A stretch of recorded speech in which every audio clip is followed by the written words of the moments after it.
Greetings and warm wishes to all. Allow me to present an intriguing Christmas revelation that has stirred discussions among various circles. As per Bart Jack's discourse on a social platform, formerly known as Twitter, there's an interesting perspective about Harry and Meghan. They've been dubbed the toxic twosome within certain upper-class Hollywood social circles. Such a label must surely sting, don't you think? Being referred to as the toxic twosome might be deemed better than being labeled as grifters, or is it truly so? One can't help but ponder why Meghan hasn't secured major grand deals. Where are the grand-scale projects that always seem to be in the works, but somehow never come to fruition? It's curious, isn't it? Meghan commands the support of a significant PR agency, essentially employed to procure work for her, get her featured in the media, and elevate her towards the lofty heights of global stardom she seemingly craves. Yet in reality, tangible outcomes seem to be scarce. Where are the supposed brand collaborations, like the one with Dior? It appears those did not come to fruition. The big question persists: where's the substantial financial success? Undoubtedly, they've landed considerable deals with Netflix, but such arrangements have a limited duration. They wouldn't have received a massive sum without delivering something in return. Have they truly lived up to expectations?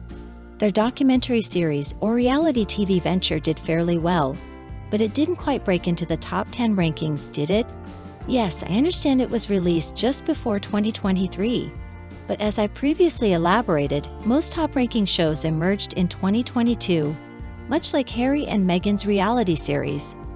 Despite promises of impending projects and an anticipated amazing year, 2023 has turned out to be quite a challenging time for them. Recent reports have surfaced about their holiday in Costa Rica with their two children. Media coverage detailed their escapade in Costa Rica, where Harry and Meghan, accompanied by their children, indulged in the picturesque scenery and natural beauty, spending quality time at Playa Cali and the renowned beaches of Guanacaste province.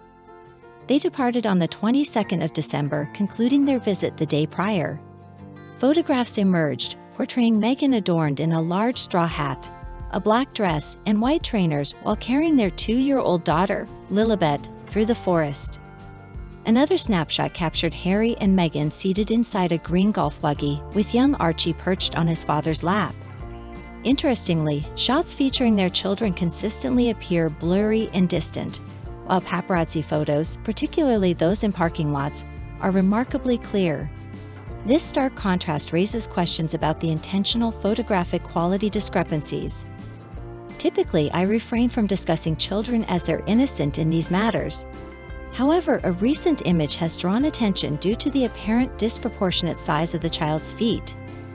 Lilibet, at 2 years old, seemingly possesses feet that appear unusually large, sparking speculation about potential image manipulation through Photoshop. One anticipates that objections regarding these photographs will ensue, as they have in the past. Recall Harry's previous dispute over paparazzi shots of Meghan in Canada, resulting in a lawsuit and bankruptcy for the involved company. It's intriguing to note that they contest paparazzi photographs when they involve their children, but not when it concerns them personally. This pattern leads to a theory, albeit speculative. Could there be an agreement between the couple? While many assume Harry is unaware of Meghan's alleged interactions with paparazzi, the consistent appearance of such photos when Harry is absent raises questions about his awareness. Can he truly be oblivious to this pattern? It's notable that no lawsuits have been filed regarding these incidents, likely due to differing privacy laws between countries. The complexities of privacy laws in various nations, such as Canada's stricter regulations compared to the more lenient laws in the United States, might explain the discrepancy in legal actions taken. For instance, the previously contested photograph of Meghan in Canada resulted in legal action, while similar instances in the US didn't meet the same fate. Notably, the photo of Meghan purportedly taking Archie to nursery never triggered any legal action, suggesting a different stance when it comes to paparazzi involvement on American soil. In essence, while outdoors, being photographed by the paparazzi might not always warrant a viable legal case. In October of 2020, a lawsuit emerged, showcasing a disconcerting issue surrounding the invasion of privacy. This incident occurred when a photograph featuring Doria and Archie was published in what is believed to be a German magazine. The publication of this unauthorized backyard image of Archie prompted a strong response from the concerned parties, resulting in legal actions taken against the infringement of their privacy rights. The heart of the matter revolved around the capturing of photographs using a drone and zooming camera, documenting Archie's innocent playtime with Doria within the confines of their Californian home. The fundamental argument here was rooted in the concept of property rights and the inherent right to privacy within one's own property. It's essential to note that while paparazzi shots taken in public spaces have limitations when it comes to legal action, photographs captured within the confines of a private residence are subject to stricter privacy protections.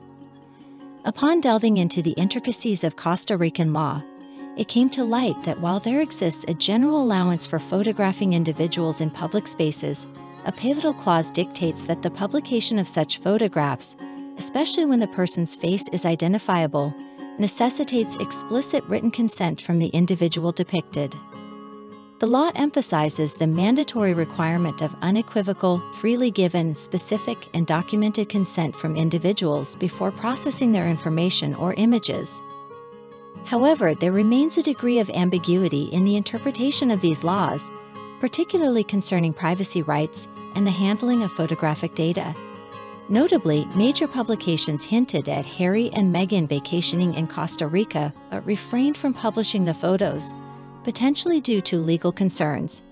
Instead, snippets like a cropped image of a foot were shared, carefully avoiding revealing identifiable details to comply with privacy laws.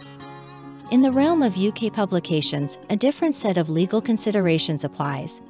While the article's author expressed a willingness to share the photos if they had been published by UK media outlets, they refrained from doing so due to potential copyright repercussions that could jeopardize their platform.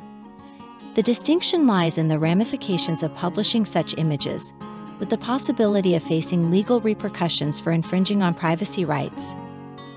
The discussion extends beyond the legal intricacies and delves into the implications of this incident for content creators and media platforms.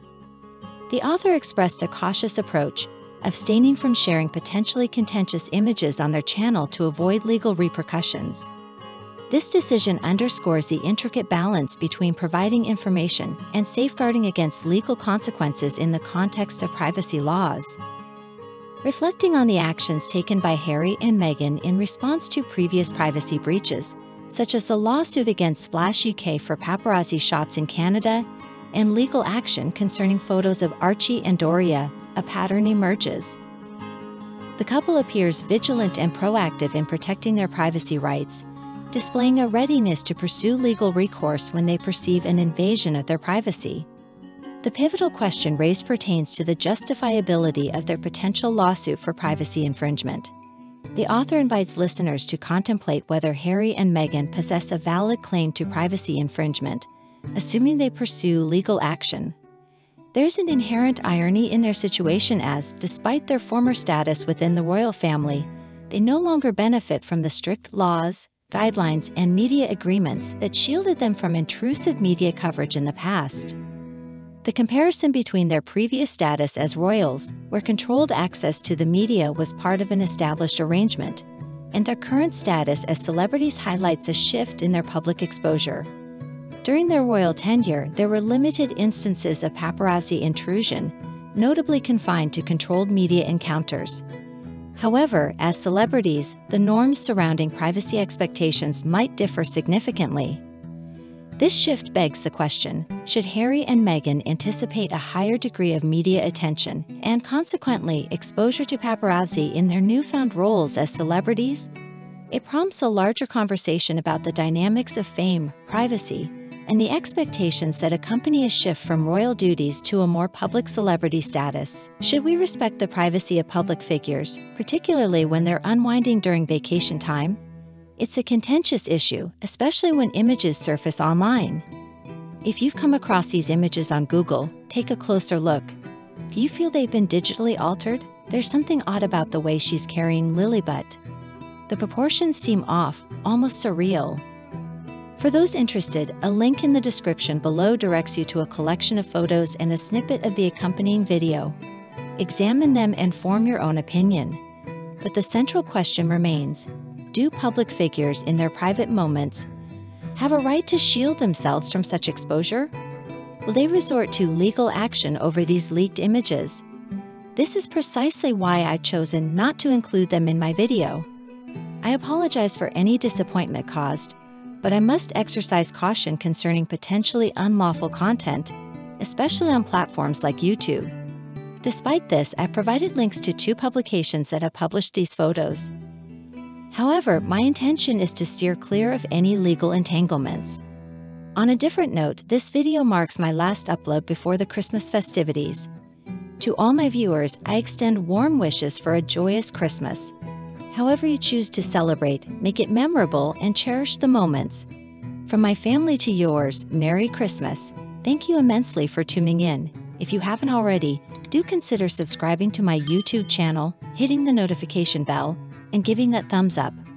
I take this chance to express my gratitude to my followers for their invaluable tips, emails, and direct messages. Your support means the world to me. Once again, thank you for watching.